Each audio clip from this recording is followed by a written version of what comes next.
చాలా బాగుంది సినిమా. ఎక్కడ కూడా బోరింగ్ లేదు. సినిమా ఒక పెద్ద బ్లాక్ బస్టర్ అని చెప్పొచ్చు. ఈ సినిమా భైరవ టైటిల్ ఎలా పెట్టిరో ఆ టైటిల్ దగ్గర చాలా బాగుంది సినిమా. నీకు ఎక్కడ కూడా బోరింగ్ అనేది ఉందో సినిమా.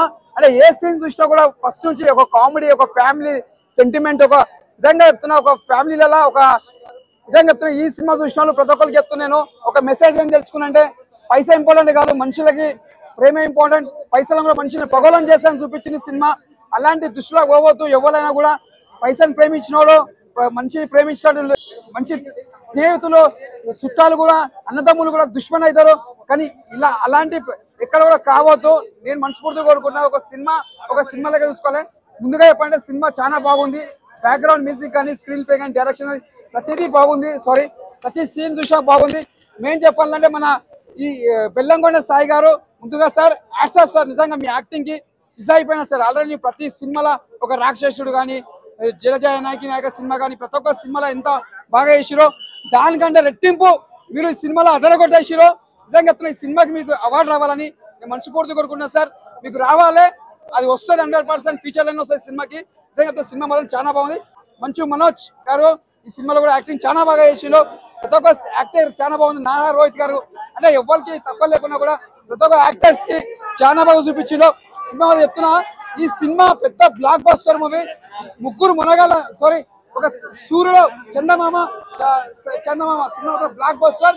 ఈ సినిమా ఇచ్చి పడేసిలో అన్న చెప్తున్నా, రాసి పెట్టుకో చెప్తున్నా. బెల్లంకొండ సాయి అన్న సూపర్ అన్న. తమిళ సినిమా చూసారా? నేను చూడలేదు. నేను తమిళ సినిమా చూడలేదండి. తెలుగు సినిమానే ఇంకా చాలా బాగా చేసి ఉంటే బాగుండేది అనిపించింది. ఇప్పుడు ఉన్నది ఏంటంటే 100 కోట్లతో కొడితేనే సినిమా హిట్. అంతకన్నా తక్కువ ఎవరన్నా సినిమా తీస్తే అది ఆడట్లా. సో బెటర్ గా చేసి ఉంటే బాగుండదని నేను ఫీల్ అయ్యి అంతే తప్ప నెగిటివ్ గా చెప్పాలన్నా ఇంకోటి నాకు ఉద్దేశం కాదు. ఏమనిపించిందో చెప్పారు అంతే. మనోజ్ గారు పెర్ఫార్మెన్స్ వైజ్ ఫైట్స్ వైజ్ ఎవరో చెప్పాల్సిన అవసరం లేదు. ఫైనల్గా ఏంటంటే నేను అనుకున్న స్థాయిలో సినిమా లేదు. సో భైరవ కొంచెం నన్ను డిసప్పాయింట్ చేసినారు. ముగ్గురు హీరోల పర్ఫార్మెన్స్ మీకు ఏది బాగా నచ్చింది? బెల్లంకొండ శ్రీనివాసు, దాని తర్వాత మనోజ్ గారు. ఆయన తగ్గింది. నేను 5కి 2 ఇస్తాను. 8 years తర్వాత ఏంటంటే మంచు మనోజ్ అనే పర్సన్ లేకపోతే ఈ సినిమానే లేదు భైరవం సినిమా. నిజంగా ఓవరాల్ గా మూవీ మొత్తంలో మెయిన్ హైలైట్ పర్సన్, మెయిన్ క్రూరత్వంగా డామినెంట్ గా కనిపించిన పర్సన్ ఎవరనంటే మంచు మనోజ్ అని చెప్తా. నిజంగా ఏం యాక్టింగ్ అన్న అది, ఆ విలనిజం కానీ ఫస్ట్ హాఫ్ లో ఏంటంటే మామూలుగా బెల్లంకొండని కాస్త సెన్సిటివ్ గా స్లో మోషన్ లో చూపెట్టారు. కానీ సెకండ్ హాఫ్ నుంచి స్టార్ట్ అయిన బెల్లంకొండ మాస్ ర్యాంపేజ్. అబ్బా హీరో అంటే వీడురా బాబు అన్నట్టు అనుకున్నాము. కానీ ఇంటర్వెల్ బ్యాంక్ ఫైట్ సీన్ మాత్రం నిజంగా తోపన్న. ముగ్గురిని 3 రకాలుగా బ్యాలెన్స్ చేసి చూపెట్టారు. మామూలుగా లేదు ఫైట్ సీన్. ఇక్కడ నుంచి ఈ సైడ్ నుంచి ఒకటి ఎగరేస్తే అవతల నుంచి ఇంకోటి ఎగరేస్తాడు, మధ్యలో నుంచి అవతలకి ఎగరేస్తాడు. నిజంగా మామూలుగా లేదు. లాస్ట్ క్లైమాక్స్ 30 నిమిషాల ఫైట్ సీన్ మాత్రం నిజంగా థియేటర్ మొత్తం దద్దరిల్లిపోయింది on screen. Background score music పరంగా చూసుకున్నా, డైలాగ్ డెలివరీ పరంగా చూసుకున్నా, ఎమోషనల్ పరంగా చూసుకున్నా, ఎక్కడ చూసుకున్నా కూడా ఆడియన్స్ 1% కూడా డిసప్పాయింట్ అవ్వలేదు భయ్య. కానీ నారా రోహిత్ గారిని సెకండ్ హాఫ్ లో ఏంటంటే కాస్త నెగిటివ్ రోల్లో, నెగిటివ్ ఇంప్రెషన్ లో కాస్త అదొక డిసప్పాయింట్ చేసి తప్పితే, కానీ మూవీ ఓవరాల్ గా చూసుకుంటే మాత్రం ఆడియన్స్ అక్కడ కూడా హనుమాన్ జంక్షన్ లాంటి మూవీ అన్న ఇంచుమించు హనుమాన్ జంక్షన్ లాంటి మూవీని అన్న. కాకపోతే హనుమాన్ జంక్షన్ అది పాత స్టోరీ. ఇప్పుడు వచ్చిన ప్రజెంట్ ట్రెండ్ లో వచ్చింది ఏంటంటే లేటెస్ట్ ట్రెండ్ ఇది. కాకపోతే ఓవరాల్ గా లాస్ట్ క్లైమాక్స్ సీన్ కాన్సెప్ట్ లో అర్థమైంది ఏంటంటే రేపటి నాడు నెక్స్ట్ వచ్చే తరమైనా సరే అందరం కలిసి ఉండేటట్టుగా నాకు మాట ఇవ్వరా అని చెప్పింది చూసిరా. అది చాలా ఎమోషనల్ అనిపించింది అన్న. కానీ ఓవరాల్ గా సాంగ్స్ పరంగా చూసుకున్నా, బ్యాక్గ్రౌండ్ స్కోర్ మ్యూజిక్ పరంగా చూసుకున్నా ఓవరాల్ గా మూవీ మాత్రమే. కానీ ఓవరాల్ గా మూవీ అయితే బాగానే ఉందన్న. నాకు తెలిసి ఏంటంటే ఆడియన్స్ ఎవరు కూడా 1% కూడా డిసప్పాయింట్ అవ్వడానికి అవకాశం అయితే లేదు. లాస్ట్ క్లైమాక్స్ సీన్ మాత్రం సూపర్ అన్న, ఎక్సలెంట్. అసలు అది మాత్రం తోపు లెవెల్లో పెట్టారని చెప్పుకోవచ్చు. నిజంగా మూవీ అయితే బాగుందన్న ఓవరాల్. కూతురు మాత్రం సాయి పల్లవి అనుకోవచ్చు, యాక్టింగ్ లో కానీ డాన్స్ లో కానీ ఎరగ తీసేసింది. బట్ సాంగ్స్ యావరేజ్ గా ఉన్నా మాత్రం బ్యాక్గ్రౌండ్ మాత్రం చాలా అంటే చాలా బాగా అనిపిస్తుంది. బ్యాక్గ్రౌండ్ సూపర్ అన్న. బట్ ముగ్గురు కొంచెం ముఖ్యంగా నారా రోహిత్ గారి క్యారెక్టర్ అండ్ మంచి మనోజ్ గారి క్యారెక్టర్ అయితే మాత్రం సూపర్ ఉందన్నమాట. నిజంగా చాలా మందికి గూస్ బంప్స్ వస్తాయి క్యారెక్టర్. వాళ్ళు వచ్చిన ప్రతి మినిట్ కూడా. బట్ శ్రీనివాస్ గారి క్యారెక్టర్ చాలా ఒదిగి ఎదుగుతుంది అనమాట. సో ముగ్గురు కూడా చాలా అంటే చాలా బాగా నటించారు. బట్ ఇంటర్వల్ ఫైట్ అయితే నెక్స్ట్ లెవెల్ ఉంటుంది. ఆ ఫైట్ కి నిజంగా ఒక కాచరమ్మ కొడుకు వచ్చాడు. అలాగే క్లైమాక్స్ లో బెల్లంకొండ శ్రీనివాస్ గారి యాక్టింగ్ ఎంతైతే ఉందో స్కిల్స్ మొత్తం చూపించాడు. బట్ ముగ్గురు కోసం ఒకసారి అయితే హ్యాపీగా వెళ్ళి చూడొచ్చు అన్న. మరీ బ్లాక్ బస్టర్ ఇండస్ట్రీకి అని చెప్పుకోలేం కానీ కమ్బ్యాక్ అనుకోవచ్చు ముగ్గురు కూడా. బట్ ముగ్గురు యాక్టింగ్ లో మన మంచి మనకి యాక్టింగ్ అయితే మాత్రం నెక్స్ట్ లెవెల్ అనిపించింది. ఇంత బెస్ట్ అనమాట సినిమాకి అనమాట. సూపర్ అనమాట. Thank you. యాక్సెప్ట్ చేయలేదు. సో ఇప్పుడు మళ్ళీ యాక్సెప్ట్ చేస్తుంటే ఇది మాత్రం చిన్న విన్నపం ఏంటంటే ఇప్పుడు ఒక 10-15 సాంగ్స్ రౌడీ అల్లుడు, శత్రువు ఇలా ఒక 10-15 సాంగ్స్ పెట్టుకొని ఆ సాంగ్స్ తో పాటు మళ్ళీ రిలీజ్ చేస్తే కూడా ఆ సాంగ్స్ ఎంటర్టైన్మెంట్ అవుతారు చాలా మటుకు. ఒక 15 సాంగ్స్ పెట్టి 1.5 మూమెంట్ పెట్టి తీసిన అనుకో వాళ్ళ కూడా కలెక్షన్ అవుతుంది నిర్మాతలకు.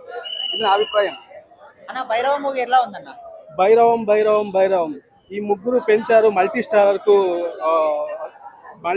కు గౌరవం. ఆడియన్స్ చేయాలి గారాబం. ఇలా మనకు చాలా హ్యాపీగా అనిపిస్తుంది నిజంగా. ముగ్గురిని హ్యాండిల్ చేయడం అంటే ఈజీ కాదు ఏ డైరెక్టర్ కైనా. ఈ ముగ్గురిని తక్కువ నిడివిలోనే హ్యాండిల్ చేయడం చాలా హ్యాపీగా అనిపిస్తుంది. అంతకుముందు చూసాం RR లో వాళ్ళ నిడివి తక్కువ ఉంది, అలా నెగిటివ్ ఎంత బాగా మూవీ బాగున్నా అలా అనుకున్నాం. కానీ ఈయన ముగ్గురిని పెట్టారు, ఆ ధైర్యానికి హ్యాట్స్ ఆఫ్ చెప్పాలి. నిజంగా హీరోయిన్ ఆది శంకర్ అయితే సూపర్ అనిపిస్తుంది. వెన్నెల వినర్ సంఘ అది ఎలాగో మైండ్ లో తిరుగుతూ ఉంటుంది ఈ మూవీ చూస్తున్నప్పుడు.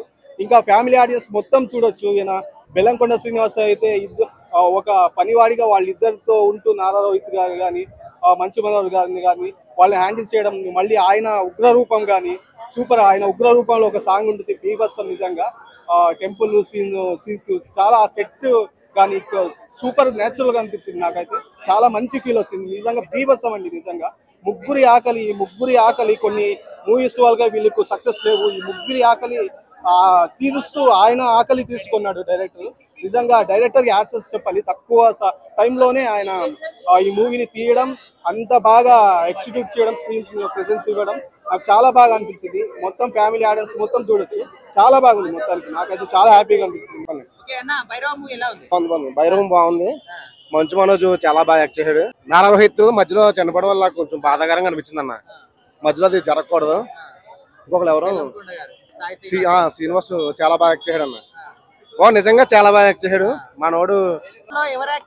నాకు తెలిసి అయితే 12 సంవత్సరాలు గ్యాప్ ఇచ్చిన మంచు మనోజ్ గారు బాగా ఇచ్చేసారు. ఈసారి నుంచి మంచు మనోజ్ గారికి ఛాన్స్లు ఇంకా రావాలని మనస్ఫూర్తిగా కోరుకుంటున్నాను. డైరెక్టర్లు అందరూ పెద్ద డైరెక్టర్లు అందరూ మంచు మనోజ్ గారు కొంచెం వెళ్ళండి. ఓకేనా? సరే.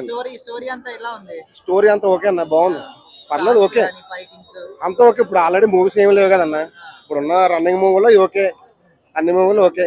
నాకు కొంచెం బెటర్ అనిపించింది, చూడొచ్చు. నేనైతే మంచు మనోజ్ కొంచెం దూరంగా ఉండడం వల్ల నాకు కొంచెం ఎక్కువ హైలైట్స్ ఎక్కువ కనిపిస్తుంది అన్న. మంచు విష్ణు కన్నప్ప సినిమా గురించి మాట్లాడాడు ఏంటి నాకు అర్థం కాలేదు. ఇంకొకటి అది కార్లు గట్టి తీసుకున్నాను అన్నారు కదా, అది సొంతంగా డైలాగ్ ఇంత రాస్తారేంటన్నా, అది కూడా కొంచెం బాధాకరంగా అనిపించింది. అంటే మంచు మనోజ్ బాధాకరంగా ఉన్నారు కాబట్టి అలా మాట్లాడాడు. అది ఒకసారి మీరు ఈ వీడియో కొంచెం అక్కడ దాకా వెళ్ళేలా చేయండి. ఏనా కొంచెం ల్యాగ్ ఉంది. ఫస్ట్ హాఫ్ ఇంటర్వెల్ సీక్వెన్స్ వరకు ల్యాగ్ అనిపించింది. సెకండ్ హాఫ్ క్లైమాక్స్ అంతా బాగుంది అండ్ ముగ్గురు పెర్ఫార్మెన్స్ చాలా బాగుంది. బట్ ఎమోషనల్ గా వర్కౌట్ అవ్వలేదు సినిమా అనిపించింది. ఎమోషన్ కానీ స్క్రీన్ ప్లే ఇంకొంచెం గట్టిగా రాసుకుని ఉంటే బాగుండేదేమో. స్క్రీన్ ప్లే వీక్ అనిపించింది. మిగతాదంతా కూడా ముగ్గురు పెర్ఫార్మెన్సెస్ ఆర్ పీక్స్. అవును, కంబ్యాక్ ఇచ్చినట్టే, బట్ హిట్ అయితే కాదు, యావరేజ్ ఫిలిం. వాళ్ళ ముగ్గురికి అయితే గట్టి క్యారెక్టర్లు ఇంక నుంచి పడే అవకాశాలు ఉంటాయి. సాయి శ్రీనివాస్ గారు మెయిన్ గా ఆయన పెర్ఫార్మెన్స్ అయితే పీక్స్. ఈ రేంజ్ ఆఫ్ పెర్ఫార్మెన్స్ నాకు తెలిసి సాయి శ్రీనివాస్ గారు ఇప్పటిదాకా చేయలేదని చెప్తా. ఆయనకైతే బెస్ట్ పార్ట్. అండ్ మనోజ్ గారికి గట్టి కంబ్యాక్ ఈ ఫిలిం. స్క్రీన్ టైం ముగ్గురిది ఒకలాగా ఉంది, కాకపోతే నారా రోహిత్ గారిది కొంచెం తక్కువ ఉంటుంది. మిగతా ఇద్దరిది same screen time. But domination మటుకు మనోజ్ గారిది ఎక్కువ అనిపించింది నాకు. ఇద్దరు ముగ్గురిది సేమే, కాకపోతే వీళ్ళిద్దరిది బాగా ఎక్కువ ఉంది. మనోజ్ అండ్ సాయి శ్రీనివాస్ గారిది చాలా చాలా ఎక్కువ ఉంది. ఎమోషన్ వర్కౌట్ అవ్వలేదు. రొటీన్ ఎమోషనల్ కానీ ఎమోషన్ ప్రాపర్ గా వర్కౌట్ అవ్వలేదు థియేటర్ లో. ముగ్గురు మధ్యన బాండింగ్ కానీ అది కానీ కొంత ఎమోషనల్ గా వర్కౌట్ అవ్వలేదు. అండ్ అన్వాంటెడ్ కామెడీ లాగా అనిపించింది. ఆ కామెడీ కూడా అంత ఎక్కిన కామెడీలో లేదు. అన్నెసరీ వెన్నెల కిషోర్ గారు ఇలాంటివి ఆయన నుంచి, అంటే ఆయన ఉంటే ఆ కామెడీ వేరే ఉండాలి, బట్ అది వర్కౌట్ అవ్వని కామెడీ కాబట్టి అన్వాంటెడ్ క్యారెక్టర్ లానే అనిపించింది నాకు. ఆయన మనోజ్ గారు complete serious, out and out serious. ఆయన నుంచి కామెడీ ఏం ఎక్స్పెక్ట్ చేయలేము. యావరేజ్ అన్నారు. One time watchable. ఒకసారి అయితే థియేటర్ లో you will enjoy, one time చూడొచ్చు. బట్ వీళ్ళకి కంబ్యాక్ ఇవ్వచ్చు అనుకోవచ్చు అందరికి. అందరికీ కంబ్యాక్, ముగ్గురికి కంబ్యాక్ ఫిలిం అది, కాకపోతే యావరేజ్ ఫిలిం అది. సో అంటే ఆడియన్స్ అంతా బాగా ఎంజాయ్ చేస్తున్నారు. స్టోరీ బాగుంది, వాళ్ళు నడిపించిన విధానం మన తెలుగు నేటివిటీకి మన రీమేక్ సినిమా అయినప్పటికీ మన ఆడియన్స్ కి తగ్గట్టు సినిమా తీశారు. సో ముగ్గురు ప్రాణం బట్టి నటించారండి. సో ముగ్గురికి మంచి కంబ్యాక్ సినిమా అవుతుంది. స్టోరీ లైన్ బాగుంది కాబట్టి రికమెండ్ చేస్తున్నాను. ఫ్యామిలీ అంతా కలిసి చూడండి. మంచి collection movie sir. Hartley congratulations Manchu Manoj గారు, నారా రోహిత్ గారు, బెల్లంకొండ సాయి శ్రీనివాస్ గారు. బెల్లంకొండ సాయి శ్రీనివాస్ గారు చాలా బాగా నటించారు. సో తర్వాత మంచి బ్రేక్ త్రూ సినిమా ఎవరికి వస్తుందండి, మంచు మనోజ్ గారు. సో అసలు మేము ఎక్స్పెక్ట్ చేయలేదు. సినిమాలో ఏమైనా ట్విస్ట్ ఉందంటే మంచు మనోజ్ గారు విలనిజం వేయటమే, విలన్ గా చాలా బాగా యాక్ట్ చేశారండి. సో ఇంటర్వెల్ ముందు సీన్స్ హైలైట్ అండి. సో మేమైతే విజిల్స్ చేసాము. సో అంటే లాస్ట్ వచ్చేసరికి ఆడియన్స్ అంతా లేచి క్లాప్స్ కొడుతున్నారండి. సో చాలా బాగా ఎంజాయ్ చేస్తారు. ఎందుకంటే చాలా రోజుల తర్వాత మంచి స్టోరీతో ముగ్గురు అంటే కాంబినేషన్ లో వచ్చిన సినిమా ఇది. సో చాలా బాగుందండి, అందరు కలిసి చూడండి. ఫ్యామిలీ ఓరియంటెడ్ మూవీ అండి. డివోషనల్ సాంగ్ స్టోరీ తగ్గట్టు సాంగ్స్ తో పాటు ఫైట్స్ కూడా బాగున్నాయండి. సో అట్లే లేదండి, స్టోరీ తగ్గట్టే అంటే తన రోల్ తను ప్లే చేస్తారండి, నవ్వించాడు. మంచిగా అనిపించిందండి, పనికి వస్తుందండి. చాలా బాగా 3.5 ఇస్తాండి అవుట్ ఆఫ్ 5.